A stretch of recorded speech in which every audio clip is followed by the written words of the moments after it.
Bismillahirrahmanirrahim. Assalamualaikum warahmatullahi wabarakatuh. Bagaimana kabarnya hari ini? Sehat ya? Alhamdulillah. Hari ini kita akan belajar tema 1, selamatkan makhluk hidup.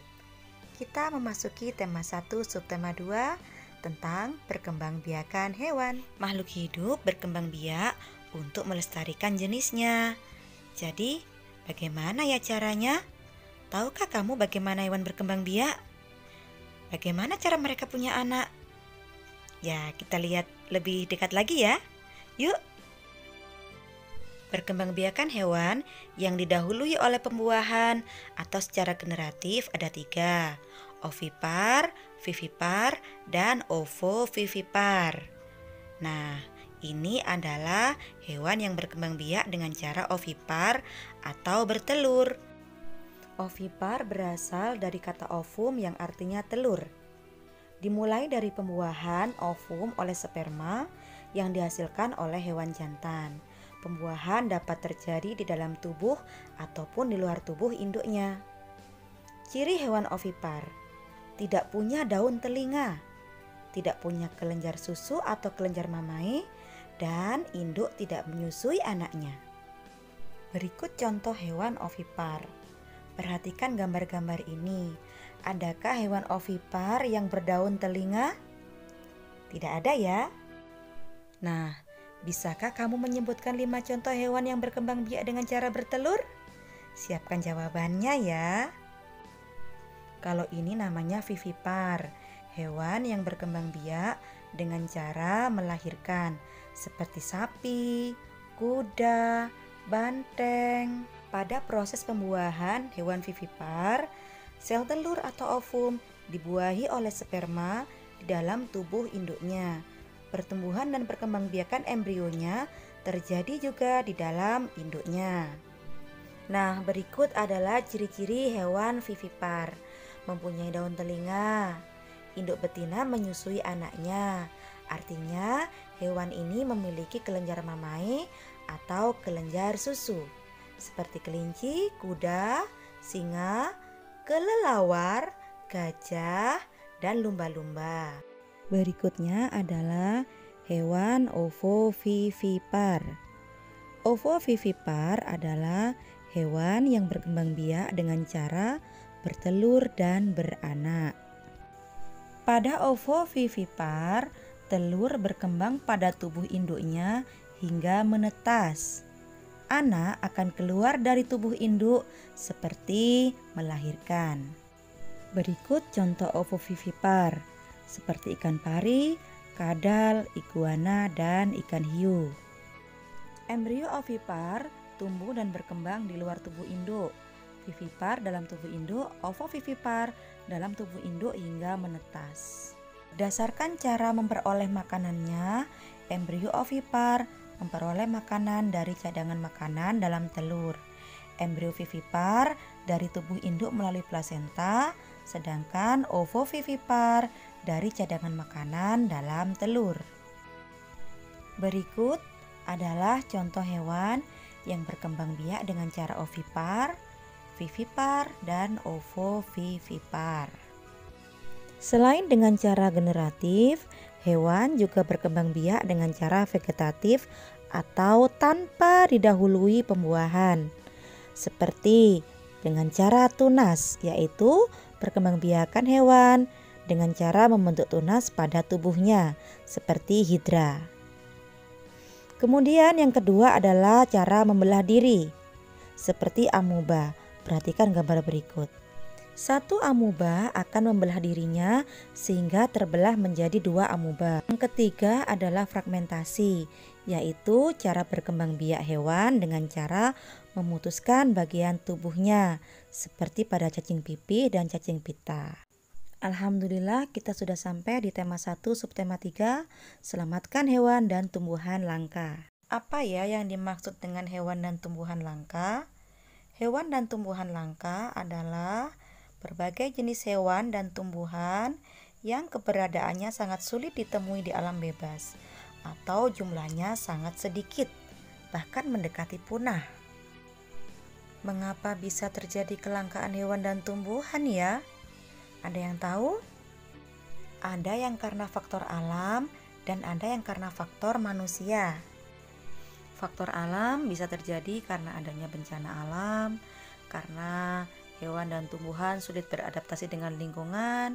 Ada yang memang hewan atau tumbuhan tersebut tingkat perkembangbiakannya lambat. Faktor manusia yang membakar hutan dan menebang hutan secara liar juga dapat menghilangkan habitat dari hewan dan tumbuhan. Bom ikan yang digunakan oleh nelayan yang tidak bertanggung jawab juga dapat menghancurkan terumbu karang sebagai habitat dari ikan-ikan kecil. Berikut adalah beberapa hewan langka yang ada di Indonesia. Yang pertama adalah komodo. Komodo ini ada di Pulau Komodo, Nusa Tenggara Timur. Sebab kelangkaannya adalah karena perburuan liar, perubahan lingkungan, dan berkurangnya sumber makanan. Berikutnya adalah orangutan. Orangutan terdapat di hutan Kalimantan dan di hutan Sumatera. Sebab kelangkaannya adalah karena perburuan liar dan adanya alih fungsi hutan. Harimau Sumatera juga termasuk hewan langka, sebab kelangkaannya adalah karena hilangnya habitat dan karena adanya perburuan liar. Berikutnya adalah badak berjula 1. Hewan ini hidup di ujung kulon, Banten. Sebab kelangkaannya adalah karena perkembangbiakannya yang lama dan adanya perburuan liar untuk mengambil culanya. Berikutnya adalah burung cendrawasih. Burung cendrawasih ini hidup di pedalaman hutan Papua. Sebab kelangkaannya karena burung ini banyak ditangkap dan penebangan hutan serta pencarian kayu gaharu, dan reproduksinya juga sangat lambat. Berikut adalah beberapa contoh hewan langka yang ada di Indonesia juga. Ada kupu-kupu surga, anoa, belalang anggrek, dan elang Jawa. Dari manakah asalnya? Nanti cari tahu ya. Nah, sekarang kita belajar tentang tumbuhan langka di Indonesia. Ada Rafflesia arnoldi yang endemik Bengkulu. Sebab kelangkaannya adalah karena pembukaan wilayah hutan untuk pertambangan, pertanian, dan pemukiman. Ada juga Armopopalus titanium atau disebut dengan bunga bangkai karena bau busuk yang sangat menyengat dari bunga tersebut. Bunga ini endemik di Sumatera, sebab kelangkaannya karena adanya alih fungsi hutan menjadi lahan pertanian, perkebunan, dan permukiman. Dan ini adalah kantung semar. Biasanya hidup di daerah yang kekurangan nitrogen, dan sebab kelangkaannya adalah karena eksploitasi berlebihan, pembalakan liar, dan alih fungsi hutan. Dan ini adalah cendana dari Nusa Tenggara Timur dan sangat dikenal keharumannya. Untuk menanggulangi kelangkaan dan hewan tumbuhan tersebut, ada beberapa upaya pelestariannya, yaitu dengan pelestarian in situ dan pelestarian ex situ.